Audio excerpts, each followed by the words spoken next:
Maliligo nga pala ako at ito yung sabon na gagamitin ko. Brilliant soap pala yung gagamitin ko kaya naman talagang tinitipid. Ganito din ba kayo yung hatiin nyo yung sabon para tipid? Fast forward, ayan natapos na ako maligo. At ito nga ako maglalagay ako ng maintenance toner para naman hindi maapdi sa balat. Tayo talagang mga babae talagang mahilig tayo sa mga buti-buting ting na ganito. Kaya naman dapat maaga kang gumaya. Naman kung gumagamit ka talaga ng pampaputi sa iyong mukha at eklabush, ayan, pagtyagan mo. Ay syempre hindi naman nadadaan sa mabilisan yan. Talagang pinaghihirapan mo.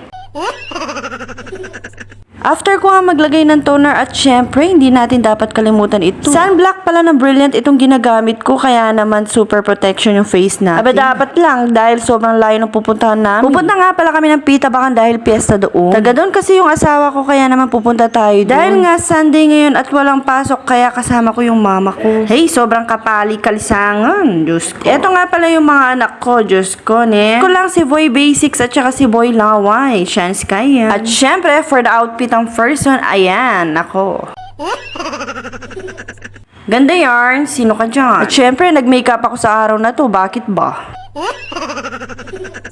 Hey, tignan nyo naman ako, todo flex ako sa aking mukha. Diyos ko, ne. Hey, tignan nyo naman ako, may nalalaman pa akong pa-mirror selfie. Aba, dirty mirror pala yung mirror na. Hindi forget na may anak ka na, hindi ka na pwedeng gumayak. Hey, bakit ba? Ako, mahilig akong gumayak. Hey, katilos ko pala araw, yan nagpapansinan. Char. Sa mga oras na to, tapos na kaming gumayak at hinihintay na namin dito yung kuya ko. Siya kasi yung magdadrive sa amin papunta doon. Oh, flex ko na naman yung kanakang Radiant sunglasses. Ay, diba? Ay, tignan na nyo naman yung mga junakis ko na pinagagawa nila.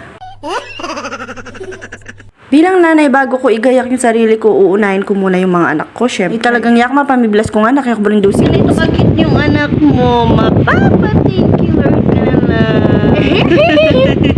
At eto na nga, papunta na kami ng Pitabakan. Nakshuta, di ako na-inform, libre pala yung polvo dito. Sana hindi na ako nagpolvo. Malalaman mo talagang malapit na kayo sa mga handaan pag may piyesta, ayan yung mga banderitas. Ay, grabing sobrang pali. Tricycle nga yung gamit namin, langhap namin yung init. At fast forward, nandito na nga kami sa Pitabakan. Tignan nyo naman si Sky, takot na takot kay mami lang niya, umiiyak siya. Eto nga pala si Suzanne, shoutout to you. Ay, ka-cute na, kalaguna, kapilan ko kaya Mika anak makanini. Isang mini-mi na lang talagang kulang sa akin. Ito nga pala yung nasandok ko, ayan. Kari-kari, kaldereta. Diyos ko, katako, may babi ni. May paras kaya pa talaga kaya ni.